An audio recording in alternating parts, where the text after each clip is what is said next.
In the bustling heart of downtown Chicago stood the Westbridge Grand, an iconic hotel known for its marble lobbies, crystal chandeliers, and VIP clientele.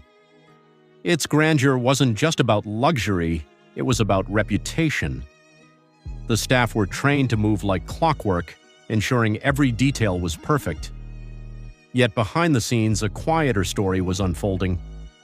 Clara Santiago, a soft-spoken Filipina woman in her early 40s, moved through the hotel's pristine corridors in her housekeeping uniform, polishing brass railings and fluffing pillows with meticulous care.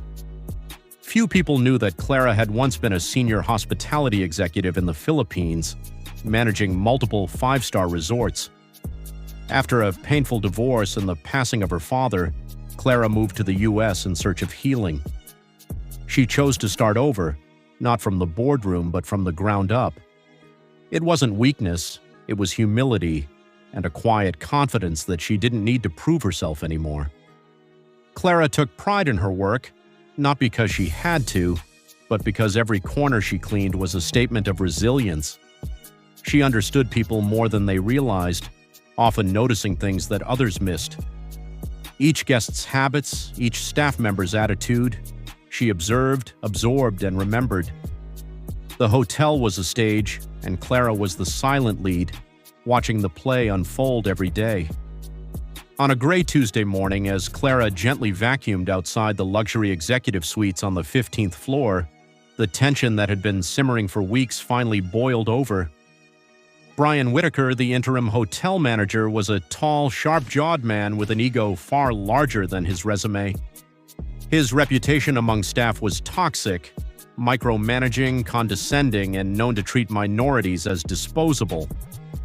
As he strode out of the elevator, sipping his overpriced espresso, he spotted Clara kneeling near a doorway, her cleaning cart beside her. "You, what do you think you're doing here?" he barked, startling her. Clara stood up, politely explaining that she was preparing the suite for a VIP check-in. Brian's face twisted. "You're not supposed to be on this floor. These are high-end rooms. We can't have staff like you wandering around where real guests stay," he sneered, his voice sharp enough to cut through walls. Several guests peered through their door viewers. Clara, composed and calm, reiterated that her supervisor had assigned her the task, and she had the schedule to prove it. Brian snatched the clipboard from her hands and scanned it with a dramatic sigh. "I don't care who signed it. If you don't leave this floor right now, you're done. Understand?" he growled, waving his hand dismissively. Clara felt a deep, quiet ache, not from the insult but from the familiarity of it. She'd faced such arrogance before, and she'd overcome it every time. But today, Brian had crossed a line he wouldn't come back from. What he didn't know was that this hotel wasn't just a workplace for Clara, it was family property, and the family was closer than he realized. Just then, the elevator chimed again.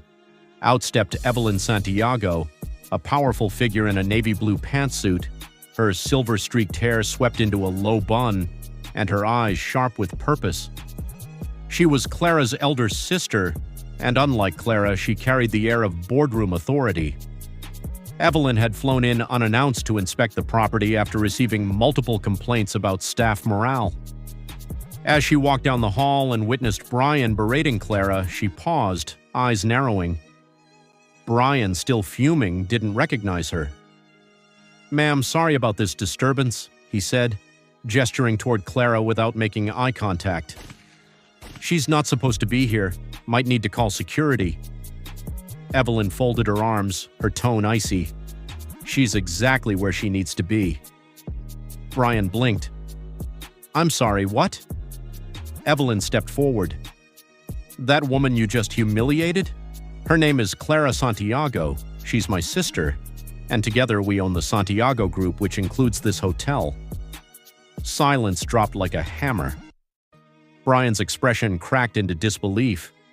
"No, she's a maid," he whispered. Evelyn's lips tightened. "A maid who has more integrity in 1 hour of work than you've shown in your entire career."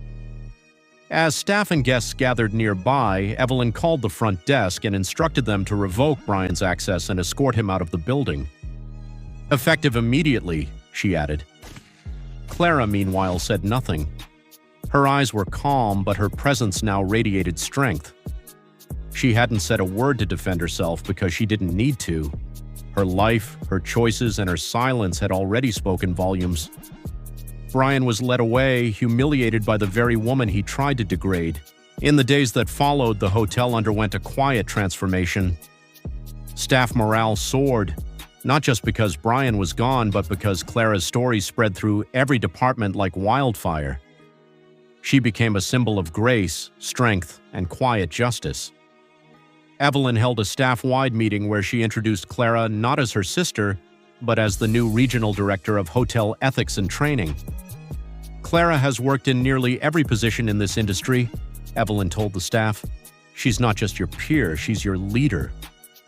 Clara stood at the front, humbled but composed, her voice steady as she addressed her co-workers. Respect doesn't come from titles, she said. It comes from how you treat people when no one's watching. That message struck deep. The Santiago Group implemented mandatory empathy and bias training, promoted overlooked talent from within, and created anonymous feedback systems that protected vulnerable employees. Clara used her position not to boast, but to uplift. She ensured hiring was inclusive, workplace bullying was addressed, and every employee, from bellhop to chef, felt heard. And every time she walked past the 15th floor, she didn't feel anger, she felt peace. Because in the place where she was once humiliated, she had become a beacon of silent triumph. And she did it not through shouting or revenge, but through patience, wisdom, and the quiet power of never underestimating the strength behind humility.